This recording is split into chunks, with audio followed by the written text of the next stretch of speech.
So we're making chia sunflower crackers today, and basically the most important thing to make food more digestible, especially seeds, because seeds have what they call an enzyme inhibitor, and that's a protection coating around each seed so that it won't grow until it has the proper moisture. So by soaking the seeds, we remove that enzyme inhibitor, and now it has everything it needs to start soaking up the water and release that inhibitor that slows down digestion, and it makes it more bioavailable for the body. So we've got 4 cups of sunflowers for each. The recipe is going to call for 1 bowl of sunflowers, and it's going to take half of the chia. Now notice the chia, when I start, it's just 1 cup. And my goal is to keep adding water to the chia and always stir, because or else what'll happen, it'll clump. And the clumping makes it for a less smooth crunch. So now I'm going to add some more water. So I get maybe another 4 cups of water. And I'm going to fork it in, stirring. That way the seeds can absorb the moisture and maintain its separate continuity. So I don't do it with a spatula, I do it with a fork, and I keep stirring in water, and then if I have any clumps, I press it up against the bowl, kind of disengaging it from itself, because it likes to have that jello-like texture, very much like okra, gelatinous they call it.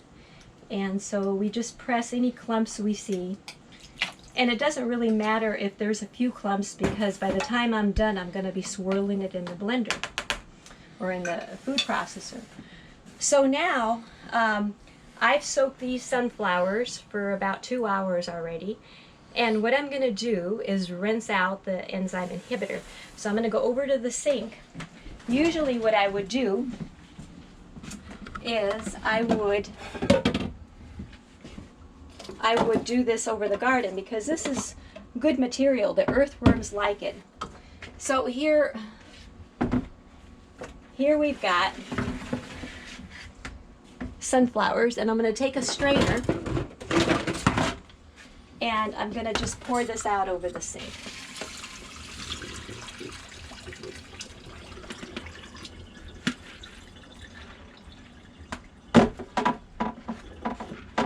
And I'm going to rinse them just one more time. And then I'm going to pour this water over the sunflower seeds in the colander. And then what we're going to do is all this is going to go in the blender. So I can just leave it in the colander, in the strainer. And what I did to shorten the video, just to make it a short, sweet video, is I have already had backup help here to cut up some produce. And what we have here is sliced celery and beet. I mean celery and bell peppers. And so because I want this to be pureed, I'm just going to put it aside for right now, and I'm going to grab a spatula, excuse me. And then what I do is instead of the slicer could just kind of help everything be smoothed out. So we're done with the tomatoes. Let's get rid of that. And what we're going to do now is we're going to pretty much sauce the bell peppers, and we're going to take half of this portion, and we're going to take some of the celery,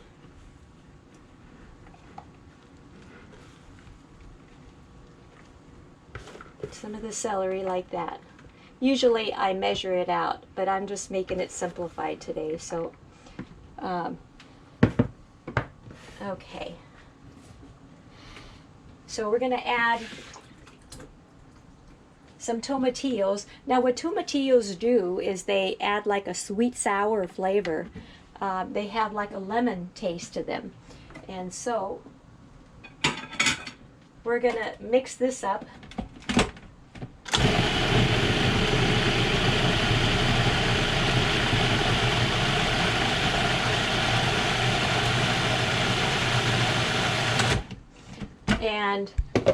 And then I'm just going to keep adding it to the side. Now, sometimes I like a little bit of extra crunch, so I don't mind if I'm just going to, since I'm doing 2 batches, I'm just going to take the whole of this and put this in here.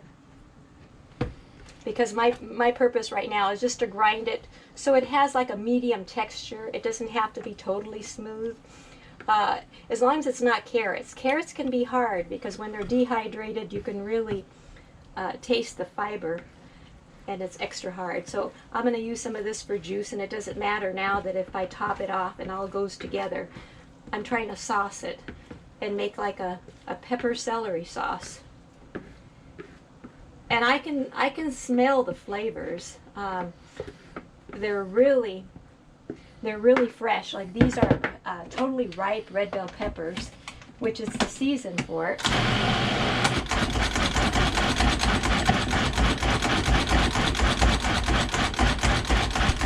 So I pulse it because it grabs it down and twirls it with the S-blade. And then I clean the sides to make sure it's all incorporated. So just remember, I'm doing 2 batches. So I'm using like 2 bell peppers for every batch. And so now I'm going to take this and put it in my bowl. And it's okay, there's a few little bits. It'll just, like I said, add the texture to it. And then we're going to do, these are Roma tomatoes. And because they're so nicely done, I had my co-partner here help me with that. So the tomatoes are fine. They're going to be like a sun-dried taste. And so since I'm trying to get some juice now to do the onions, I'm going to put in some tomatillos with this, like 4 handfuls. These are a different variety than the regular. They have more flavor to them. And so now, if I could get a scooper over here, I got a ladle scooper, like this maybe it would be good. And so now I'm going to really mince. Now onions, if you work them too much, they're going to have a bitter taste to them. Number one, because of the sulfur component in them, but also because we've got a mix of onions. We've got the white and we've got the yellow. I usually prefer the white. They don't have that bitterness that yellow onions can have, but we weren't able to get the sweet yellow onions. So we're just going to make do. And the bitterness will go away also with the tomatillos. So you never want to put too much so it doesn't dice it. And the reason why I'm using tomatillos with it is because it kind of coats the onion. If you play with onions too much, then it, like I said, it could get the bitterness. So we're just going to dump that in the bowl. And it's okay that we have a little bit of texture in this. So I can mix it all together, because after I mix it all up, it's going to go in 2 different batches. So I'm just going to figure out that it's half and half. And so we do the tomatillo thing again. And so this time I just used 2 handfuls because I'm seeing how many onions we have. But nonetheless, we're going to be done with them. And if I run out of tomatillos, then I'll use the tomato. The acid coating in the tomato will protect the lycopene.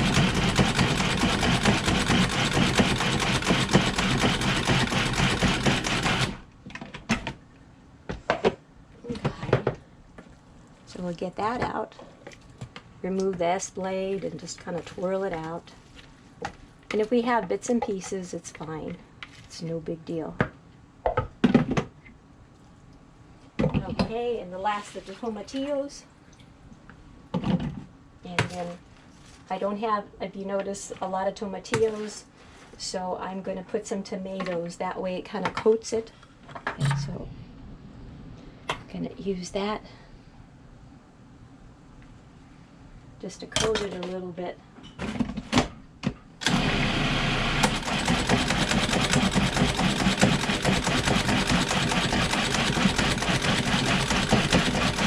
And I don't have to clean the side walls of the Cuisinart because it doesn't really matter.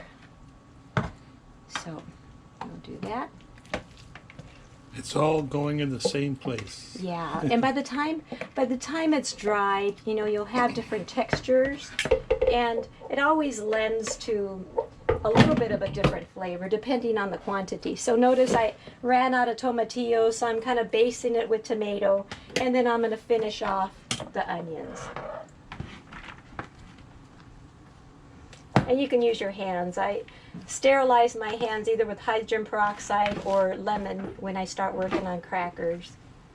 And so this is going to be kind of full, so I'm just going to just put a tiny, well, I'm just going to twirl this since I put so much.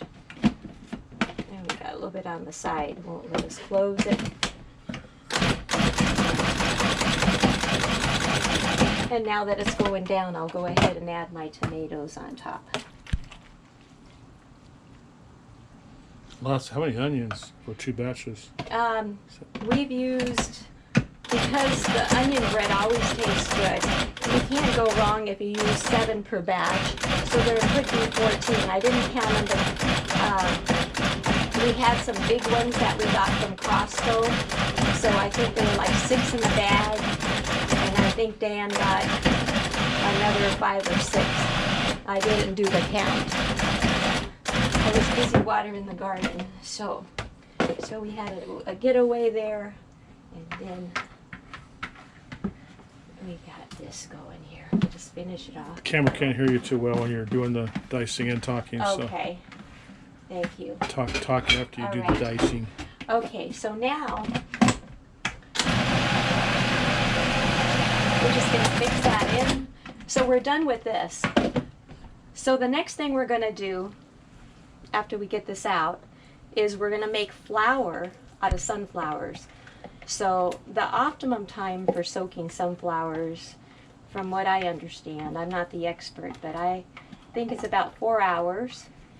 So I don't do it overnight, because if I leave them overnight, then they turn brown and they have a whole different composition to them, a different flavor.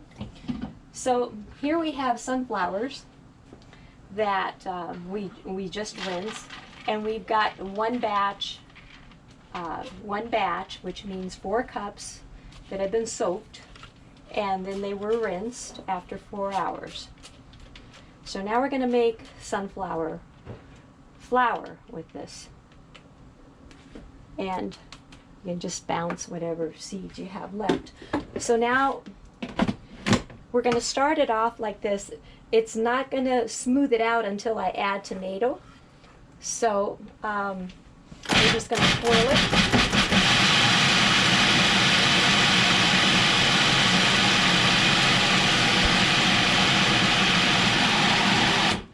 And we're going to clean the side walls so we get the other kernels.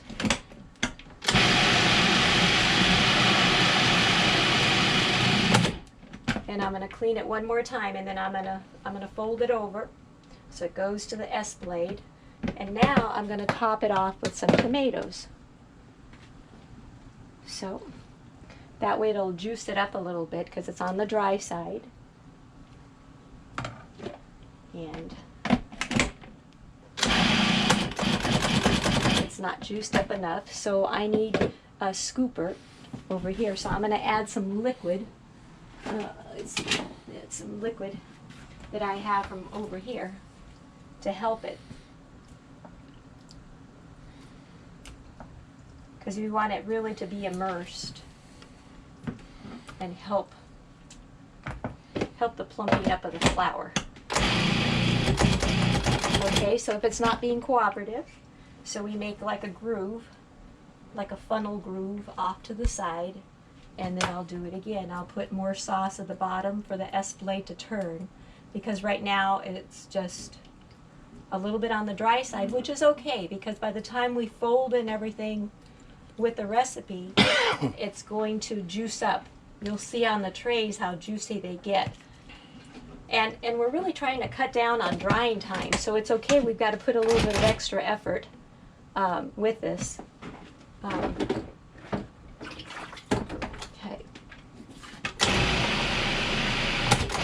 So if you notice on the bottom, it's starting to get a different cream, and it's moving on up. So it means we're getting that liquid of the tomato in there. And by pulsing it, we kind of jerk the machine. I've seen some people just move the machine around. But this is a good quality Cuisinart. It's more of a heavy duty one.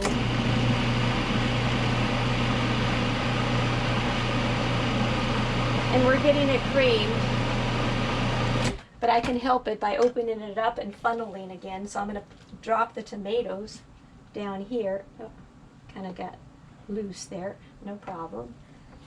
Just get used to making a mess, because that's part of the fun. And then we need some more juice. I'll funnel it over here again.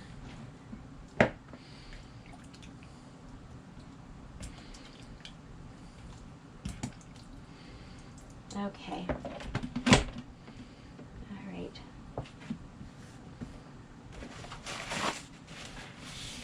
Roll and break my paper towels in half there. All right, so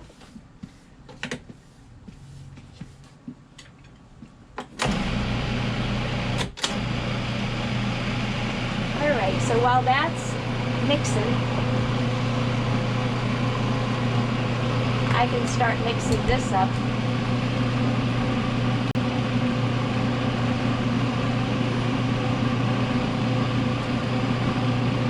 So we get a semblance of half and half of the celery and half of the bell pepper.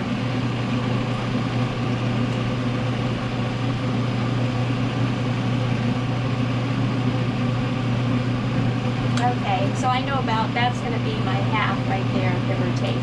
Okay, so now we've creamed the sunflowers with the tomatoes, and look at how nice it is. It's like a thick dough batter, and we're ready to start putting this in here in a bowl,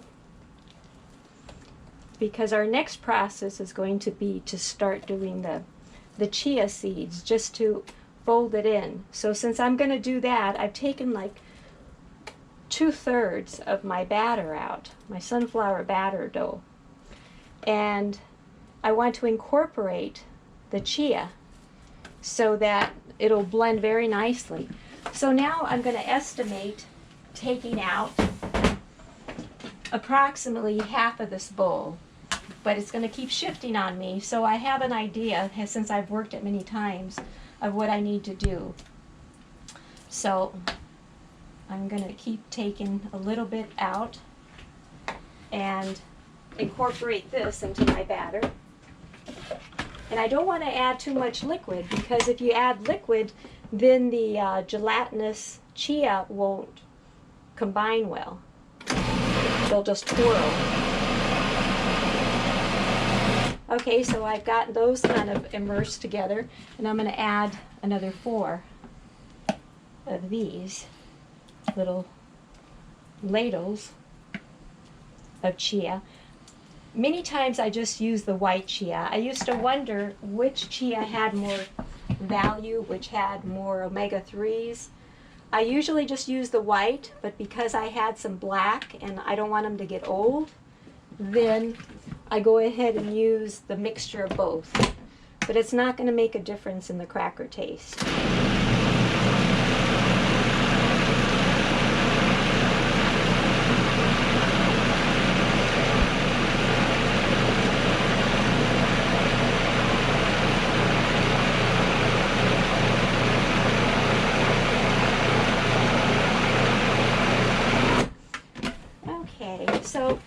just one more, and then this will be my batter for my next one, my next batch. And so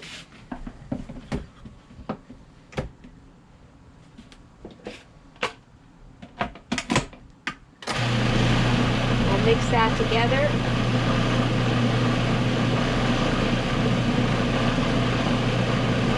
You can just see a lump went down.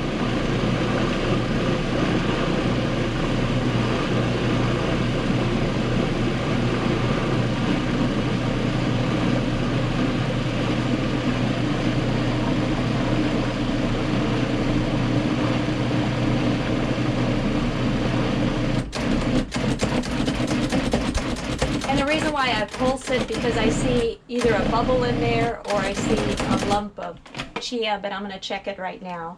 But it has a really nice consistency to it. And then I pour it into the sunflower tomato.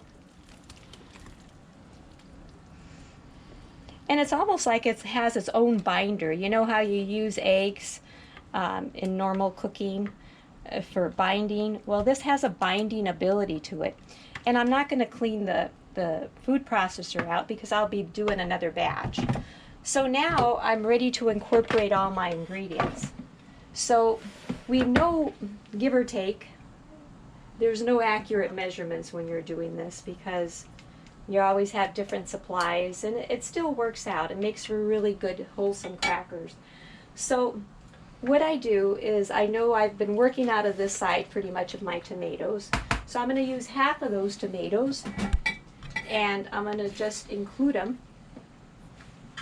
with my batter. This is still my first batch.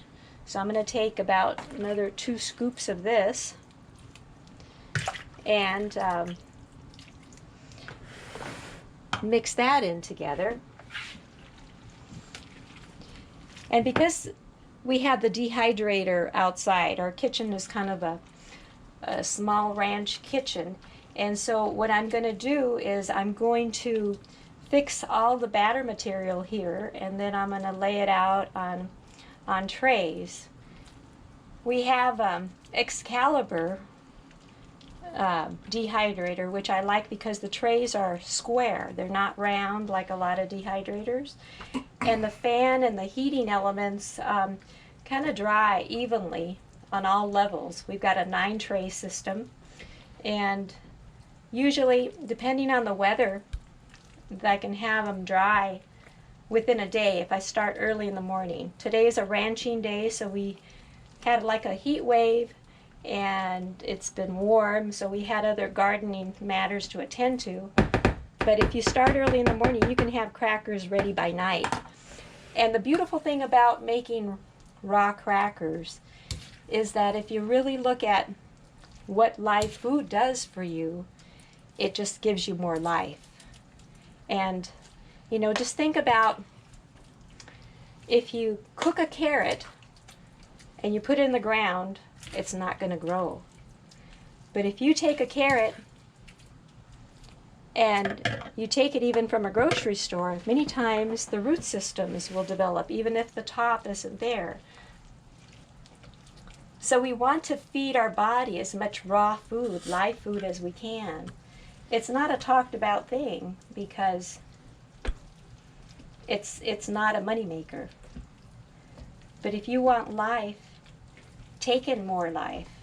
And crackers are a great way to give you a power source and just make you feel good all the way around. Yummy, yummy.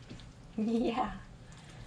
So this is going to be pretty much our batter. I haven't used half of this, so I'm going to take just a little bit more. I'm getting filled to the brim here with this bowl, and that'll be fine because I'm going to be mixing another batch.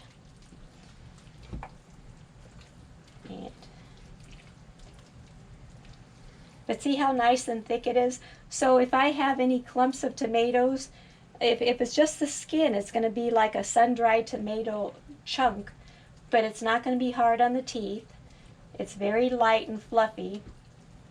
And now we're going to get ready to lay this out on the trays, and then I'll show you how to square them out on the trays and the different seasonings you can put in. today I've decided to put in caraway seed. So what I did is I took a coffee grinder, Mr. Coffee, and I put in like 2 tablespoons of caraway, and it lends to kind of like a sourdough flavor, and it just rye flavor, and it just adds a little bit of texture, and I find that almost across the board people like it. So I just put a little bit in, and then I also add what did I add? Oregano. Let me grab the oregano over here. It makes it smell like a pizza when you're cooking it. And I put in, again, like 2 tablespoons of that. And I haven't added any salt yet, or any aminos, or anything like that for seasoning. I'm going to be sprinkling with either a taco seasoning or a little bit of garlic parsley salt. And so I think we're done with this segment here. We'll just let it absorb any remnants of the caraway seed that wasn't ground up, and we've got the flavors kind of mixing up. No salt, no oil, no other additives, no yeast. It's just going to be its own natural flavors, and they really come out because when you're cooking, all the flavors kind of disappear.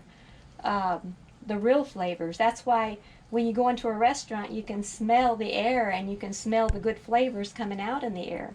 But when you're doing raw, the flavor remains in the food itself. We're ready to assemble our crackers. And so, I have a thing about having clean counters when I work. It's just my thing. Okay, so now we're ready to distribute the cracker batter. And I use about 3 to 4 ladles of cracker batter per tray. So I kind of eyeball it. Now, crackers, when they dry, they're going to consolidate. They're going to constrict, especially because we have so many ingredients in here, liquid ingredients like the tomatoes, the bell peppers. The vegetables are always juicy. And then the fact that we added 10 cups of water almost to 1 cup of chia. And you can use your hands, you can use a spatula. And I'm just guesstimating. This time, because of the height of it, I put like 4.5, 5 ladles. And now I can square it off. So I don't like it going over the edges because it's just more cleanup later. You can use your hands if you've sterilized your hands. And I'm trying to make a square so it'll fit on what I call the Teflix. This is called the Teflix, and this is called the mesh. And so the Teflix will help anything from dripping through to the mesh, and the water content is going to evaporate. So I try to keep it equal height. I don't like it too much, so too high or bubbly in the middle. I always make my middle a little bit lower, so I'm going to scoop out a little bit. You adjust it to your liking. You're going to find the thickness of your cracker to be to your liking. I like them kind of thin and crisp, so this is the way I do it. And I bring it to the edge. And we can clean up anything that went on the black later. It doesn't matter. It's all going to be washed out later. So what I do is I score it. I go to the middle, give or take, and then I score it again and score it on the other side. And the tomato kind of made me go a little wobbly. No big deal, because everybody eats them anyway. And then score it again and score it again. Okay, so I added some salt. I kind of have a mix that I use for seasoning for my crackers. And so since we like a lot of onion bread, onion soup, and it just makes that Dorito flavor. You can put in chipotle if you like that. I've already added oregano and caraway. And so you get just a little bit of salt, not too much sodium. So you're done pretty much with this. You can even it out. She'll go ahead and finish all the rest of these trays, and we'll pick it up out there in the dehydrator. Putting it in the dehydrator. Dehydrator, yeah. Next, And dehydrator. so, yeah, we're gonna put it in the dehydrator, and I usually, because it's moisture, there's now the controversy of what temperature to set the dehydrator. I always used to put it at 115 degrees because they say anything over 115 degrees is cooking.